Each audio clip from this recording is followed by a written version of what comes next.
আফগানিস্তানকে বিধ্বস্ত করে টি-20 বিশ্বকাপের ফাইনালে জায়গা করে নিল দক্ষিণ আফ্রিকা। আসরের প্রথম সেমিফাইনালে আফগানদের 9 উইকেটের বিশাল ব্যবধানে হারিয়ে শিরোপা নির্ধারণী ম্যাচে উঠল দলটি। যে কোনো ফরম্যাটের বিশ্বকাপের প্রথমবারের মতো ফাইনালে উঠে ইতিহাস গড়ল প্রোটিয়ারা। আজ বৃহস্পতিবার ত্রিনিদাদের ব্রায়ান লারা স্টেডিয়ামে শেষ 4-এর ম্যাচে খেলতে নামে দুদল। বাংলাদেশ সময় সকাল 6:30টায় ম্যাচটি শুরু হয়, যেখানে প্রথমে ব্যাট করতে নামা আফগানরা 11.5 ওভারে মাত্র 56 রানে গুটিয়ে যায়। বিশ্বকাপের নকআউটে সর্বনিম্ন স্কোরের বিব্রতকর রেকর্ড গড়ে আফগানরা। জবাবে ব্যাট করতে নেমে 8.5 ওভারের মধ্যে মাত্র 1 উইকেট হারিয়ে অনায়াসে জয়ের বন্দরে পৌঁছে যায় দক্ষিণ আফ্রিকা।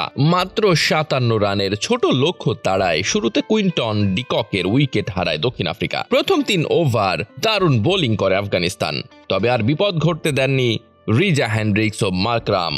হেনড্রিক্স 25 বলে 29 ও মার্করাম 21 বলে 23 রান করে দলকে প্রথমবার ফাইনালে তোলেন।